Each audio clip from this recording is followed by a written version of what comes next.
আসসালামু আলাইকুম ওয়া রাহমাতুল্লাহ। আজ হাদিসে বর্ণিত সূরা কাহাফের কিছু ফজিলত আলোচনা করব এবং বুজুর্গদের বর্ণিত কিছু ওয়াজিফা আলোচনা করব। তাই শেষ পর্যন্ত ভিডিওটি দেখুন, ইনশাআল্লাহ ফায়দা হবে।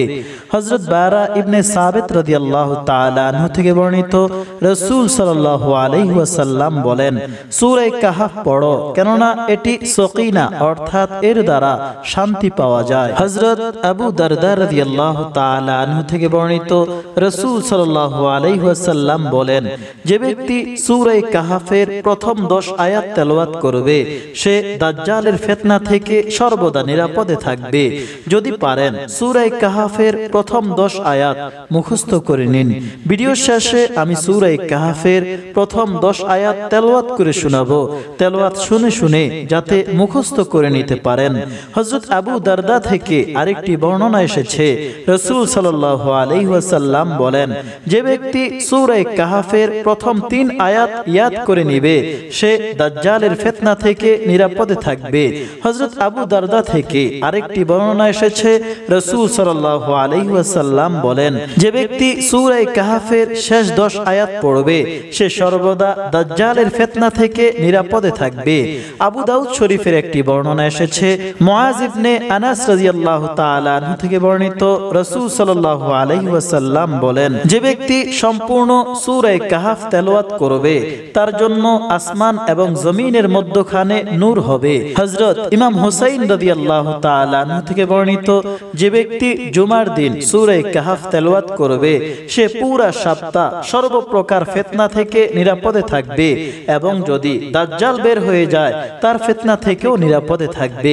এছাড়া এই সূরার আরো অনেক ফজিলত রয়েছে।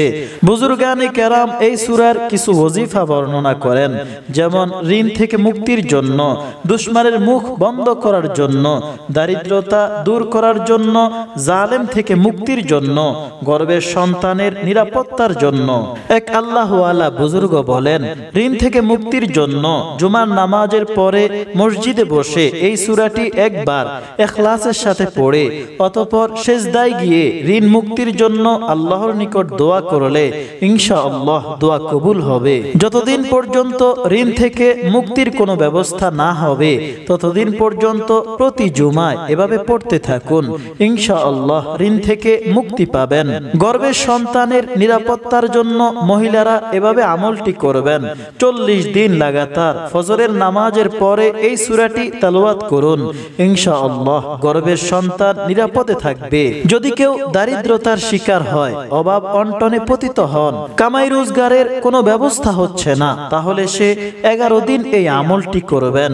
11 দিন লাগাতার এশার নামাজের পরে এই সূরাটি তেলাওয়াত করুন, অতঃপর দোয়া করুন, ইনশাআল্লাহ রিজিকের প্রশস্ততা লাভ হবে।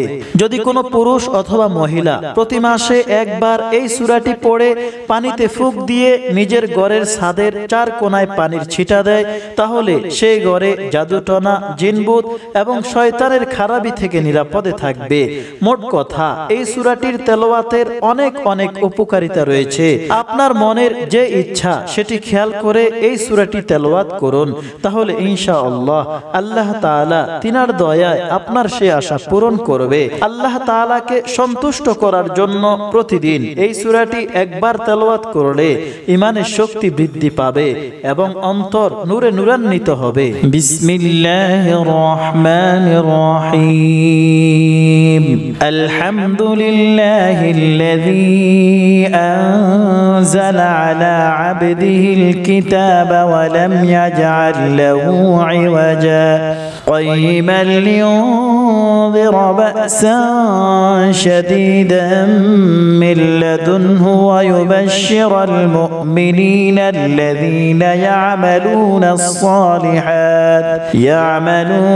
সালিহাতি আন্না লাহুম আজরান হাসানা মাকিফিনা ফীহি আবাদা ওয়া ينذر الذين قالوا اتخذ الله ولدا ما لهم به من علم ولا